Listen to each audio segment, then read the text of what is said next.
Titanic ship rake पर investigation के दौरान रिसर्चर्स ने एक अजीबो गरीब चीज नोटिस की।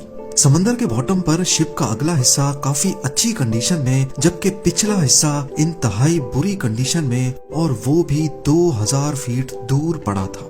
बेशक 100 सालों तक समंदर के बॉटम में पड़े रहने पर लोहा और स्टील गल सड़ जाता है, लेकिन अगर ये दोनों एक ही शिप का हिस्सा थे और एक ही वक्त में डूबे थे तो फिर अगले और पिछले हिस्से में इतना ज्यादा फर्क क्यों? रिसर्चर्स का मानना है कि एक्सीडेंट वाली रात आइसबर्ग से टकराने के अलावा भी टाइटैनिक के साथ कुछ हुआ था जिसने उसके पिछले हिस्से को ज्यादा नुकसान पहुंचाया। पर सवाल है कि आखिर क्या? नाजरीन, 1912 में जिस रात टाइटैनिक के साथ हादसा पेश आया था, उस वक्त वो कनाडा के न्यू फाउंडलैंड से 700 किलोमीटर दूर अंधेरे समंदर के बीचों बीच अकेली मौजूद थी। हादसे के वक्त इसमें टोटल 2240 लोग सवार थे, जिसमें से 1500 लोग अपनी जान गंवा बैठे।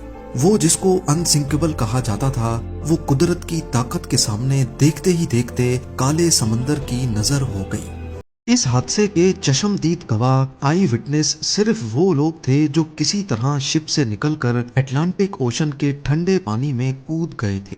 आइसबर्ग टकराने से लेकर शिप के डूबने तक जो कुछ भी हुआ, उसका रिकॉर्ड उन आई विटनेस के सिवा और किसी के पास नहीं था, जो कि खुद ठंडे पानी से लड़ने में मसरूफ थे। पहली रेस्क्यू शिप आरएमएस कारपैथिया भी टाइटैनिक डूबने के 1.5 घंटे के बाद वहां पहुंची थी। वो भी खुशकिस्मती थी कि उनको टाइटैनिक का इमरजेंसी मैसेज मिल गया, वरना जो लोग ठंडे पानी में जिंदगी और मौत की जंग लड़ रहे थे, उनकी जान भी नहीं बचती। और टाइटैनिक के हादसे के बारे में आज तक किसी को भी मालूम ना पड़ता। इन्वेस्टिगेशन के दौरान पहले तो किसी को भी मालूम नहीं था कि शिप के साथ हुआ क्या है, लेकिन फिर बचने वालों ने बताया कि शिप की एक आइसबर्ग से टक्कर हुई थी। इन बयानात को मौके पर मौजूद आइसबर्ग को देखकर कंफर्म भी किया गया, जिस पर टाइटैनिक का रेड पेंट अभी तक लगा हुआ था। हादसे के बाद आई विटनेस और एविडेंस को देखते हुए इन्वेस्टिगेशन रिपोर्ट में बताया गया कि टाइटैनिक के राइट साइड पे आइसबर्ग ने 300 फुट बड़ा सुराख छोड़ दिया था, यानी टाइटैनिक की पूरी साइड का 1/3 हिस्सा फट गया। पर दूसरी तरफ आई विटनेस का कहना था कि शिप को डूबने में करीब 2.5 घंटे लगे थे। इन्वेस्टिगेटर्स का मानना है कि अगर आइसबर्ग ने वाकई टाइटैनिक पर 300 फुट बड़ा सुराख छोड़ा था, तो इसको 2.5 घंटे में नहीं बल्कि चंद मिनटों में ही डूब जाना था। पर सच्चाई क्या थी, ये उस वक्त किसी को भी मालूम ना पड़ सका। सच्चाई जानने के लिए जरूरी था कि टाइटैनिक शिप को ढूंढा जाए। कई सालों तक टाइटैनिक की तलाश जारी रही और हर गुजरते साल ये मिस्ट्री और ज्यादा संगीन होती गई। आखिरकार 73 इयर्स के बाद जब टाइटैनिक का मलबा मिला, तो ये मैरीन इंडस्ट्री के लिए एक बहुत बड़ा ब्रेक थ्रू था। वो सारे सवालात जो टाइटैनिक अपने पीछे छोड़कर गई थी, उनके जवाबात ढूंढने का वक्त आ चुका था। अटलांटिक ओशन की 4000 मीटर गहराई में पिछली कई दहाइयों से टाइटैनिक का मलबा काले अंधेरे में मौजूद था। कई एक्सपीडिशंस अरेंज किए गए जिन्होंने शिप रेक की लातादाद फोटोज कैप्चर की। ओशियानिक एक्सप्लोरर पीएच नार्शले ने 30 से ज्यादा मर्तबा टाइटैनिक के मलबे का दौरा किया है, लेकिन उन्होंने 300 फुट बड़ा सुराख एक बार भी नहीं देखा। अलबत्ता टाइटैनिक की इस प्रोफाइल फोटो में 30 फुट का ये एरिया जाहिर करता है कि यहाँ पर कोई चीज आकर लगी थी। इसका एरिया सिर्फ 11 स्क्वायर फीट बनता है, और कैलकुलेशंस के हिसाब से देखा जाए तो इसमें से 370 गैलन पानी हर सेकंड में टाइटैनिक के अंदर जमा हो सकता था। इसी स्पीड से पानी भरने का मतलब है कि पूरी शिप में पानी टोटल 2.5 घंटे में भरा होगा, और आई विटनेस के मुताबिक टाइटैनिक को डूबने में भी 2.5 घंटे ही लगे थे। यानी एक मिस्ट्री तो सॉल्व हो गई कि टाइटैनिक में 300 फुट बड़ा सुराख नहीं था, बल्कि सिर्फ 30 फीट बड़ा क्रैक पड़ा था। पर ये अकेली ही एक मिस्ट्री नहीं थी, अभी और भी काफी कुछ जानना बाकी था। टाइटैनिक शिपरेक पर इन्वेस्टिगेशन के दौरान रिसर्चर्स को ये समझ नहीं आ रहा था कि शिप का अगला हिस्सा, जिसे बाव कहते हैं, वो इसके पिछले हिस्से यानी स्पैन से ज्यादा अच्छी हालत में कैसे पड़ा है, और इन दोनों के दरमियान इतना ज्यादा फासला क्यों है। इस मिस्ट्री को सुलझाने के लिए हाई टेक सोनार स्कैनिंग टेक्नोलॉजी का सहारा लिया गया। आरओवीज ने टाइटैनिक शिपरेक साइट की लाखों फोटोज कैप्चर की और फिर उनको कंप्यूटर ग्राफिक्स की मदद से एक 3D मॉडल में कन्वर्ट किया।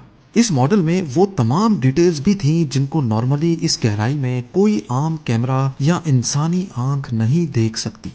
ماڈل میں دیکھا جا سکتا ہے کہ 392 فیٹ لمبے اسٹرن کے تمام ڈیکس ایک دوسرے کے اندر ایسے گھسے ہوئے ہیں جیسے یہ اسٹیل کی نہیں بلکہ کاغذ کی شپ ہو۔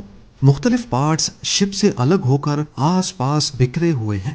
صرف اس میں لگے دو کسی گھر کی سائز جتنے بڑے انجن ہیں جو اس کے ساتھ جڑے ہوئے ہیں۔ اسی ماڈل میں ایک اور اہم اشارہ بھی چھپا ہے، وہ اشارہ جو اسٹرن کی اس حالت کے بارے میں بتا رہا ہے۔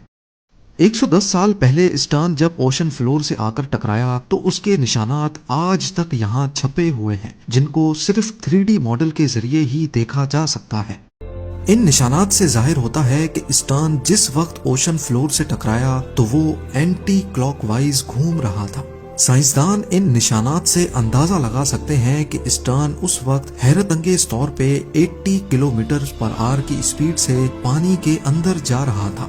شپ کا پچھلا حصہ جب اتنی اسپیڈ سے پانی کی گہرائی میں جا رہا تھا تو پانی سے پیدا ہونے والی فورسز نے شپ کے لوز پارٹس کو اکھاڑ دیا، اور جب وہ 4 کلومیٹر نیچے اوشن فلور سے ٹکرایا تو اس کے سارے ڈیکس ایک دوسرے کے اندر دھس گئے۔ دوسری طرف جیسا کہ آپ دیکھ سکتے ہیں کہ باؤ سیکشن فرنٹ سیکشن کا ڈیزائن ہائیڈرو ڈائنمک ہے، یعنی یہ پانی کو آسانی سے کاٹ سکتا ہے، ٹھیک اسی طرح جیسے شپ پانی پہ فلوٹ کرتے وقت پانی کو کاٹ کر اپنا راستہ بناتی ہے۔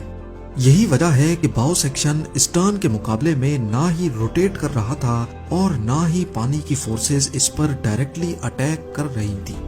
آخر کار 110 سال پہلے ہونے والے حادثے کی ایک اور مسٹری کو بھی سلجھا لیا گیا، لیکن ایک اور سوال بھی ہے جس کا جواب ڈھونڈنا بہت ضروری ہے، وہ یہ کہ ٹائٹینک شپ دو حصوں میں کس وقت الگ ہوئی۔ جیسا کہ آپ نے جانا کہ شپ کے دو حصوں میں ٹوٹنے کی خبر آئی وٹنس نے دی تھی۔ سالوں سے یہ مانا جا رہا ہے کہ ٹائٹینک ڈوبنے سے پہلے ہی دو حصوں میں ڈیوائیڈ ہو گئی تھی۔ یہ خبر کافی حد تک سچ بھی ہے، لیکن یہ پورا سچ نہیں۔ جب باؤ سیکشن میں پانی بھر گیا تو وہ پانی کے اندر چلا گیا، جس کی وجہ سے اسٹرن سیکشن کا پورا ویٹ پیوٹ پوائنٹ یعنی سینٹر پر پڑ رہا تھا۔ یہ سینٹر پوائنٹ اتنا زیادہ وزن برداشت نہ کر سکا اور ٹوٹ کر دو حصوں میں ڈیوائیڈ ہو گیا۔ پر سونار اسکیننگ سے بنایا گیا 3D ماڈل کچھ الگ کہانی ہی بتا رہا ہے۔ جی ہاں، دیکھا جائے تو ٹائٹینک کے اندر موجود سازو سامان دور دور تک اوشن فلور پہ بکھرا ہوا ہے۔ اس میں کافی cups, dinner plates, chandeliers, deck benches اور لوگوں کا پرسنل سامان بھی ہے۔ اس میں سے 90% آئٹمز اسٹرن سیکشن کے ہیں۔ ٹوٹل 10,000 سے بھی زیادہ آئٹمز اس پورے ایریا میں پھیلے ہوئے ہیں، جو قریب 3.2 اسکوائر کلومیٹر کا ایریا بنتا ہے۔ اگر تو یہ سیکشن پانی کے اوپر ہی باؤ سیکشن سے الگ ہو جاتا تو اس کا مطلب ہے کہ اوشن فلور پر پہنچتے پہنچتے اس کا ملبہ 3.2 اسکوائر کلومیٹر نہیں بلکہ اس سے بھی زیادہ بڑے ایریا پر پھیلتا، جیسا کہ آپ اس اینیمیشن میں بھی دیکھ سکتے ہیں۔ لہذا ایکسپرٹس کا ماننا ہے کہ یہ سیکشن ٹوٹ تو پانی کے اوپر ہی گیا تھا، لیکن یہ باؤ سیکشن سے الگ اوشن فلور کے قریب آ کر ہوا ہے اور پھر روٹیٹ ہوتا ہوتا اپنی ڈائریکشن بدل گیا اور 2000 فیٹ دور جا گرا۔ آج RMS ٹائٹینک کی باڈی پوری طرح سے رسٹ ہو چکی ہے۔ سائنسدانوں کا ماننا ہے کہ اوشن کی اس گہرائی میں آکسیجن بہت کم ہوتا ہے، جس کی وجہ سے رسٹنگ پروسیس بھی بہت سلو ہوتا ہے۔ لیکن زنگ کے کچھ سیمپلز کو نکال کر جب ٹیسٹ کیا گیا تو معلوم پڑا کہ زنگ بیکٹیریا سے ریلیز ہونے والے آکسیجن کی وجہ سے لگا ہے۔ ایکسپرٹس کا ماننا ہے کہ جس تیزی سے اس پہ زنگ لگتا جا رہا ہے، آنے والے چند سالوں میں ٹائٹینک کے سارے فلورز ایک دوسرے پر گر جائیں گے اور پھر یہ اپنی اصلی شکل ہمیشہ ہمیشہ کے لیے کھو دے گی۔ امید ہے لوگ بھرپور لائک اور شیئر کریں گے۔ آپ لوگوں کے پیار بھرے کامنٹس کا بے حد شکریہ۔ ملتے ہیں اگلی شاندار ویڈیو میں۔